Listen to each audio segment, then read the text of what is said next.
사랑하는 성도 여러분, 오늘부터 우리는 에스라서를 통독하게 됩니다.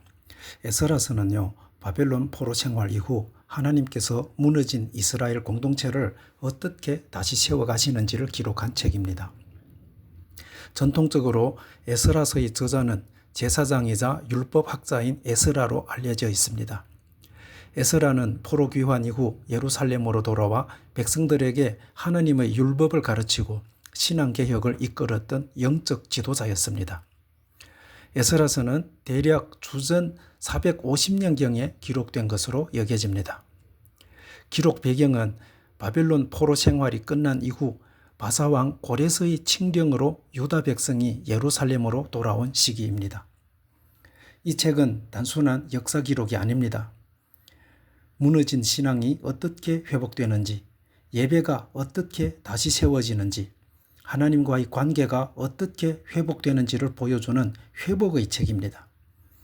에스라서는 크게 두 부분으로 나누어집니다. 1장부터 6장까지는 성전 재건의 이야기를 기록하고 있고요. 7장부터 10장까지는 말씀 회복과 영적 개혁의 이야기를 다루고 있습니다. 성도 여러분, 오늘 우리는 에스라 1장부터 4장까지의 말씀을 통해 하나님의 회복의 역사를 함께 묵상하려 합니다.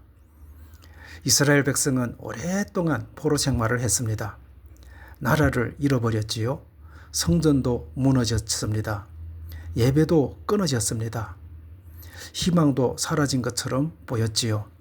하지만 하나님은 끝났다고 말씀하지 않으셨습니다. 그렇습니다. 사람들은 왕왕 끝이라고 생각하지만 하나님은 언제나 새로운 준비를 하신답니다. 에스라서는 단순히 무너진 성전을 다시 세우는 이야기가 아닙니다. 우리의 무너진 믿음이 다시 세워지는 이야기이며 하나님과의 관계가 회복되는 이야기입니다. 오늘 말씀을 통해 우리 삶 속에서도 다시 시작하게 하시는 하나님의 은혜를 발견하기 원합니다. 첫 번째입니다. 하나님은 잃어버린 예배를 다시 세우게 하십니다. 에스라 1장은 매우 놀라운 장면으로 시작되지요. 바사왕 고레스가 칙령을 내립니다. 포로되었던 유다 백성이 예루살렘으로 돌아가서 성전을 건축하도록 허락을 한 것입니다. 이것은 단순한 정치적 결정이 아니지요. 성경은 말씀하고 있습니다. 여호와께서 바사왕 고레스의 마음을 감동시키셨다고요. 하나님께서 왕의 마음을 친히 움직이신 것입니다. 사람의 편에서 보면 우연이라고 말할 수 있습니다. 그러나 우리의 믿음의 눈으로 보면 하나님의 섭리가 움직이고 있음을 알 수 있습니다. 이스라엘 백성들의 포로 생활은 길고 고통스러웠습니다. 그러나 하나님은 자기 백성을 결코 잊지 않으셨습니다. 예레미야 선지자를 통해 약속하셨던 70년의 시간이 찾아 하나님께서는 다시 자기의 백성을 부르셨습니다. 여기서 중요한 것은 하나님이 그들을 다시 돌아오게 하신 이유입니다. 그 이유는 단지 편안한 삶을 위해서가 아니라는 것입니다. 하나님은 먼저 성전을 세우게 하셨습니다. 왜입니까? 예배를 회복하기 위해서입니다. 성전은 단순한 건물이 아니지요. 하나님의 임재가 머무는 자리가 성전이며 하나님과 백성이 만나는 장소가 바로 성전입니다. 이스라엘의 회복은 경제 회복이 먼저가 아니었습니다. 집을 짓는 일도 먼저가 아니었습니다. 예배가 먼저였습니다. 성도 여러분, 오늘 우리의 삶도 마찬가지라는 것입니다. 우리의 인생이 흔들릴 때 가장 먼저 회복되어야 하는 것은 하나님과의 관계입니다. 만약 예배가 회복되지 않으면요, 겉으로는 괜찮아 보여도 영혼은 메말라 갈 수 있습니다. 십자가 복음의 핵심도 바로 여기에 있는 것입니다. 예수님께서 이 땅에 오신 이유는 우리 삶을 단순히 편하게 만들기 위함이 아닙니다. 죄로 인해 끊어진 하나님과의 관계를 회복하기 위함입니다. 십자가는 하나님께 다시 나아가는 길입니다. 그러므로 회복의 시작은 언제나 예배라는 것을 꼭 기억하시기를 부탁드리겠습니다. 두 번째입니다. 하나님은 작은 시작을 기뻐하십니다. 에스라 2장과 3장을 보면요, 포로에서 돌아온 백성들의 이름이 길게 기록됩니다. 어떤 사람은 이 부분을 지루하게 느낄 수도 있지요. 그러나 하나님은 그 이름을 하나하나 기억하셨습니다. 누가 돌아왔는지, 누가 순종을 했는지, 누가 회복의 길에 참여했는지를 하나님은 잊지 않으셨습니다. 그들은 강대한 군대도 아니었습니다. 풍성한 자원을 가진 나라도 아니었습니다. 하지만 그들은 순종했습니다. 무너진 예루살렘으로 돌아왔고 폐허가 된 성전터로 다시 나아왔습니다. 에스라 3장을 보면요, 그들은 성전 건물보다 먼저 제단을 세웁니다. 왜입니까? 예배가 가장 중요했기 때문이라는 것이죠. 그리고 성전 기초를 놓을 때 젊은 사람들은 기뻐하며 외쳤고 노인들은 눈물까지 흘렸습니다.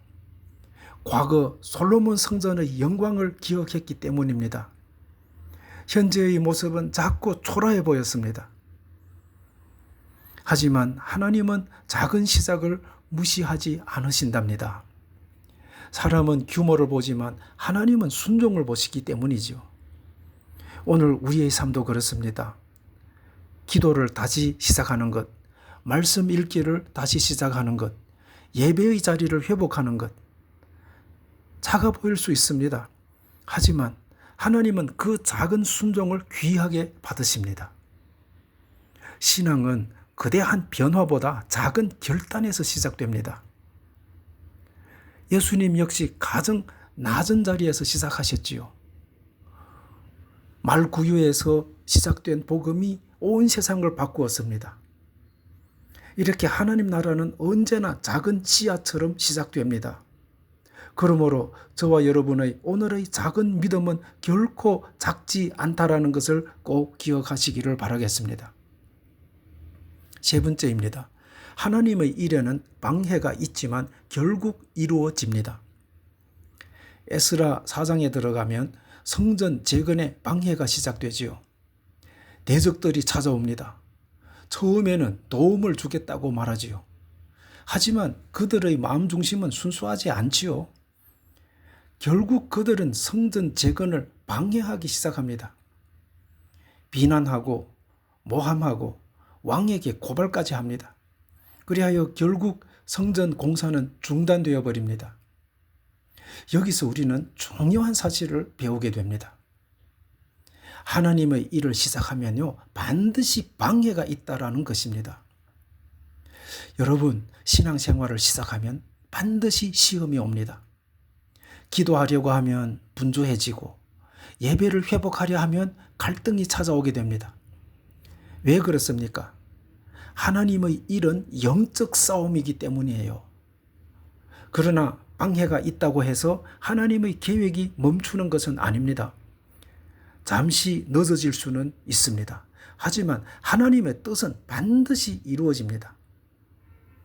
여러분, 십자가를 생각해 보십시오. 예수님도 방해를 받으셨습니다. 오해를 받으셨고 조롱을 받으셨으며 십자가에 달리셨습니다. 그래야 사람들은 예수님이 실패했다고 생각했지요. 하지만 부활이 있었다라는 것이지요. 십자가는 패배처럼 보였지만 가장 위대한 승리였습니다. 우리의 삶에도 마찬가지로 방해가 있습니다. 그러나 중요한 것은 멈추지 않는 것이라는 것입니다. 기도를 멈추지 않는 것, 예배를 멈추지 않는 것, 하나님을 신뢰하는 것을 포기하지 않는 것입니다. 하나님은 시작하신 일을 끝까지 이루시는 분이시기 때문입니다.